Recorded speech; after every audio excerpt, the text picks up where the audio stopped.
Finally ready সেডি হয়ে বসে পড়লাম আমার বার্থডে কেক কাটতে। দেখো কত সুন্দর লাগছে আমাকে। আর এদিকে আমার কেকটাও রেডি আছে, আর এদিকে সাজানোটাও খুব সুন্দর লাগছে আমার। তোমাদের কেমন লাগছে তোমরা কমেন্ট করে বলবে। এখানে আমার আশীর্বাদটাও আগের থেকে সেরে নেওয়া হচ্ছে। ফার্স্ট আমার শাশুড়ি মা আমাকে আশীর্বাদ করবে, তারপর আমার দিদা, তারপরে সবাই আস্তে আস্তে করবে, হয়ে যাবে।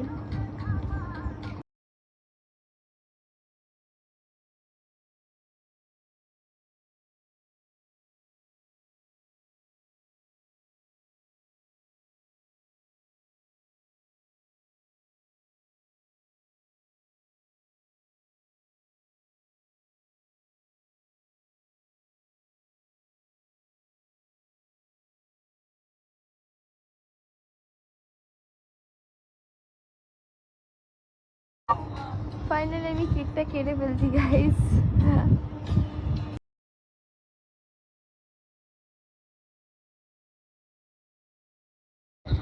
খুব মজা হচ্ছে, খুব মজা হয়েছে। তো আমি এখানে সবাইকে কেকটা খাই দিচ্ছি। এইদিকে আমাকে আমার ননদ বলছে তুমি ফার্স্ট কেকটা খাও, তোমার বার্থডে তুমি খাও। চলো টাটা।